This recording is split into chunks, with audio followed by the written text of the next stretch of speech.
Thanks for the chairman to come.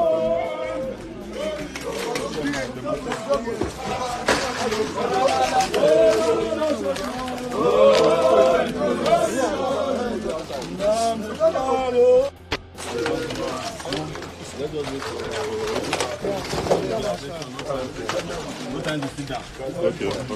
Somebody is not always coming.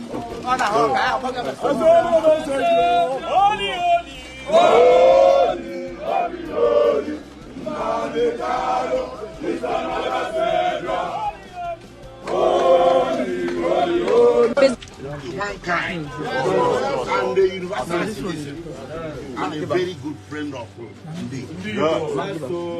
My brothers and sisters, let me introduce you the one named Nnamdi. Mazi, Omoyole, Sowore. Everyone swear.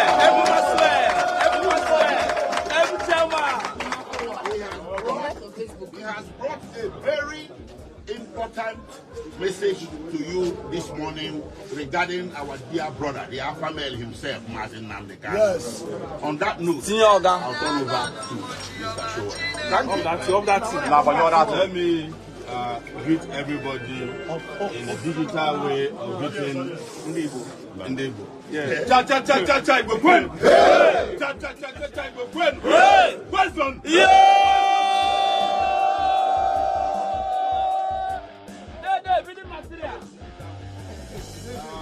are here not to waste your time because we don't have time anymore. We have actually run out of time, but they are lucky we have not run out of patience yet. Yes, sir. We are here to give you the good news. Yes, sir. Nnamdi Kanu might be on his way to freedom. We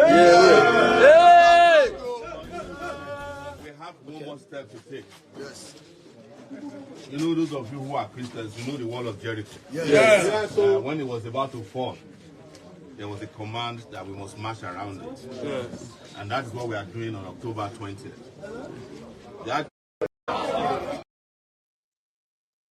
Sure. Somebody said that Sowore is a distraction. Do you mind if we can take a moment and review that's your concern? Because I've had people say that as well, like it's a distraction, people should ignore him, all these things, you know, why is Sowore, instead of Sowore to be fighting for something else and all that. And I'm like, how is he a distraction? Do you not think that something has to be done other than just waiting for the game that Nigeria is playing with the life of Nnamdi Kanu? I mean, others will choose otherwise and say, you know what? No, we can't actually just sit back. They've sat back for 10 years. Do you remember that time when people will say the IPOB should take their protest to Abuja, where they are holding Nnamdi Kanu?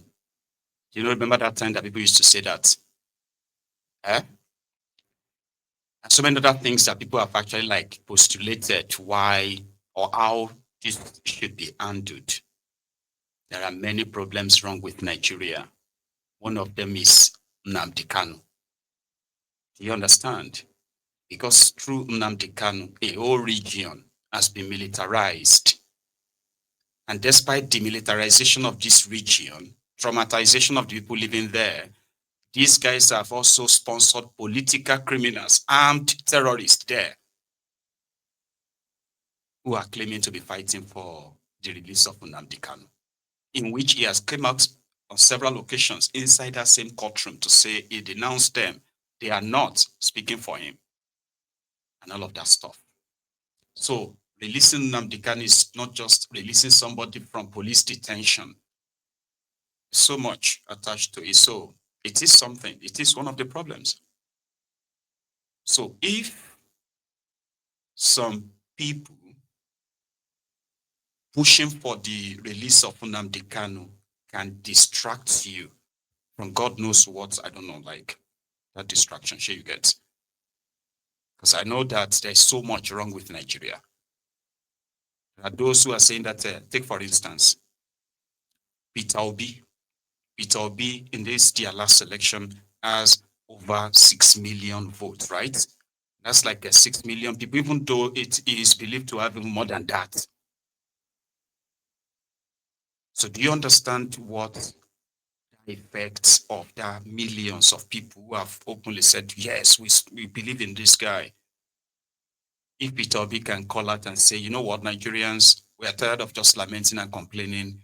We will need the National Assembly to do so, and so. I need us to come out tomorrow. Do you not know that some of you who are saying that Sowore is a distraction are also the same people who are giving excuses why Peter Obi shouldn't lead any protest? Eh? I'm just saying. So, distraction from what? From those of you already planning to take the government on. So this one is going to distract you. I don't get it. And if you are just saying it simply because people are saying it, that's fine. There are those who have made things up very much. Sowore is working for Nnamdi. Sowore is a CIA agent or CIA asset. Sowore is this. Sowore is that. I mean, I may not be able to convince you, but Sowore is doing something. Yeah, that's what all of us should be doing. You know what I mean? Not pull them down when they are actually making efforts. While we possibly do nothing. He's working for, I know what I'm saying. I know him very well. All of you don't even know Sowore like me. Sowore is this and that. Baba, agreed. We are talking about Nnamdi Kanu. Do you understand that now? Like, you may have what you have with Sowore and I'm not trying to convince you to change your mind. No. I'm just saying, why do you have problem with people making effort, right? In the best way they know, right? To challenge the authority who has refused to obey their own laws. Why do you have problem with that? Why should anybody have problem with that?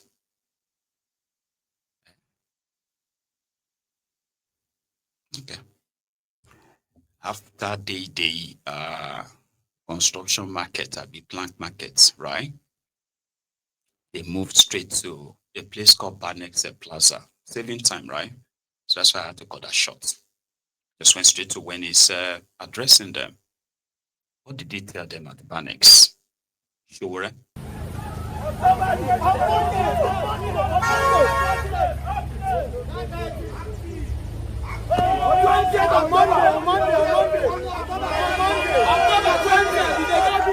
Very easy here today, and this is our 6th market in 2 days. This is the 6th market we are visiting in 2 days to mobilize people to free Nnamdi Kanu on Monday. We are not demanding for pardon. Don't get us wrong. We are not begging Tinubu to release Nnamdi Kanu. We are asking that Nnamdi Kanu should be released from unjust, illegal detention by the Nigerian government, who kidnapped him from Kenya. The Nigerian government is made up of a lot of kidnappers. They are not only kidnapping in Nigeria, they are kidnapping from Kenya. International kidnappers. Yes. We have asked them to release Nnamdi Kanu. And we want to make it very clear. We are asking them to release him on or before 20th, Monday. So they have an option. Don't let them tell us they don't have an option. The option is to release him now so that we don't have to march on Aso Rock on Monday. But if they don't release him by Monday, and they are claiming that he's in court, why is it that the terrorists are not in court? Why are the bandits not in court? Why are the drug dealers being pardoned? That is to show to you that some people are better than others in Nigeria. and we reject second-class citizenship. And the Nigerian state must release Nnamdi Kanu on Monday. That's our message. But our message to you here is that you should all come out on Monday. You cannot lose anything by closing your shop on Monday, even if it's from 7 a.m. to 12 noon, and to come and bail our brother and let him come back home to us. When I say bail, I'm not asking to pay for shortio. I'm talking about to bring him out to rejoin us. That is why we came here to see you. Thank you very much. Yes. Free Nnamdi Kanu now. Free Nnamdi Kanu. Free Nnamdi Kanu now.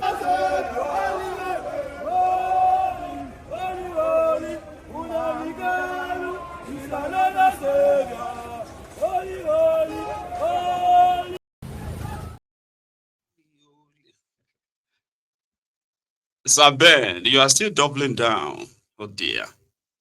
Sowore called the Igbos foolish. Number one, there is no way Sowore will call the Igbos foolish.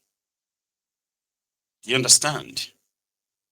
But if that is what you heard or you believe and all of that, the same Sowore right now is mobilizing for a just cause.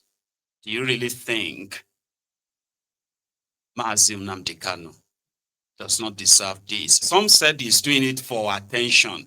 I was like, if doing it for attention will get Nnamdi Kanu out after they have lied severally, that it's because it's the court, or it's because they are using political solution, they are using this and all of those lies. So if he's using it for a clout, if you fancy being popular, why didn't you just take it up? Like, use it. You get what I mean now? If it is going to give him political leverage, right? What is wrong with that? I'm just saying, like, anybody else could have probably used that too. The criminals in the eastern part of Nigeria have used Nnamdi Kanu for political leverage many times. That is why they prefer him to remain there, by the way. So that they could keep telling people that we are talking to them, we are working on it, we are working on it. And every day that they continue to deny him access to proper health care, it's like every day they are killing him. So if you have problem with Omoyele Sowore and you don't have problem with Nnamdi Kanu, then Omoyele Sowore in this sense, right, shouldn't be your problem. Or you just don't want Nnamdi Kanu to come out. There are some of you who practically just don't want him to. You are comfortable when we discuss about the injustice in the country. And to you, this is us trying to whitewash Nnamdi Kanu. But when we ask you, what exactly can you actually say he did? Then you'll be repeating everything exactly the way they have been pushing their lies all this while, that only them believes. Yet, like the lawyer said, as an IPOB member in the UK, right, you could seek an asylum. That's to tell you that they won't give asylum to those, to the people they believe belong to a terrorist group or a violent group, but only these criminals in Nigeria who have orchestrated this violence left, right, and center, and then they just kind of pin it on them, and they are struggling to even pin it on them. You get what I mean now? So I endorse the message, of course, and I will keep you updated going forward, all right? Because as they are pushing back on this story of the killings in Nigeria, the Christian killings and these massacres, the genocide and all that. So yesterday, Bulaba was trying to link that. In fact, he tried to link this expose from America as well, right? This attention on the killings in Nigeria from the US. He tried woefully, and he failed to link it to the IPOB. Until he now admitted that, yeah, there are people being killed in Nigeria, but you see, it's not just the Muslims. So then there is ethnic cleansing in Nigeria. Who are those doing that? Fulani terrorists majorly. Simple and clear. But no, they keep pushing, forgetting the fact that there are those who are like the Westerners and other people from other parts of the world who have been in Nigeria for years documenting these killings, the victims, the survivors, the communities, and all that with data. One of them was on Arise, I think it was yesterday, to remind them that if you are pushing your propaganda on your pages of newspapers and media in Nigeria, making yourself feel like, oh, some people just wanted to tarnish the image of Nigeria, the blah, the blah. You lying to yourself is never going to make the problem go away until you actually really confront it. And according to this American, yeah, well, they understood that the role that Obama's government played in helping the Boko Haram to advance in Nigeria, and it's documented as well, right? They've got the numbers of those who have been displaced, women, children, those killed as well. And according to him, he didn't see any political will to end all these killings, which continue to push Nigeria to the precipice, break up this contraption, and save lives. You know, remember that one? Break it up and save lives. We've got not prepared to release it yet, but hard proof that Obama was very much behind the advance of Boko Haram, intentionally so. And so, yeah, Obama holds a lot of the blame. There's no doubt about it. So, I mean, I guess the million-dollar question is, how do we change the narrative in America? Let me come to you. I don't understand why a nation that's as mineral rich and growing as Nigeria has to go and beg from Uncle Sam for help serving their own people. Nigerians have plenty of resources to help these people get back, or at least get something where they can have stability and a life. Now they're denied, they're ground down, they're called criminals, they're called vagrants. Their homes are bulldozed with no warning. It's a horrific life that these people are living, and nobody's here. I mean, why should it be? You don't want America to come here and say anything about terrorism, but you want their money? That doesn't make sense to me whatsoever. Well, since 2019, this is my 6th time in Nigeria since then. It's been entirely focused on understanding and telling the story of the internally displaced. And the filmmaker, Mr. Gibbs, is my producer for a film a documentary film that we've been producing now for many years, all through Nigeria, and getting the stories and profiles of these displaced people, which I'm startled that people don't talk about that more. There's estimates anywhere from 4 to 10 million Nigerians who were peaceful, productive people that are now denied and ground down and given no chance to get back. And that's the larger, to me, tragedy, the byproduct of this. I see children, a lot of them, multitudes, millions, literally, of children growing up believing that power comes from violence and that being peaceful is death. And that's a curse on this nation if there's no intervention. Our schools, we have so many testimonials. The kids show up wanting to get guns and go back and kill, and they get an education, they want to go back and rebuild. That's how this is ultimately fixed. When the internally displaced are recognized and restored, it'll be the foundation of a great nation. Until then, I fear for this nation. We've got not prepared to. It's an American, filmmaker, so to say, given his own eyewitness account of his work profiling the internally displaced in Nigeria. Do you know what that means?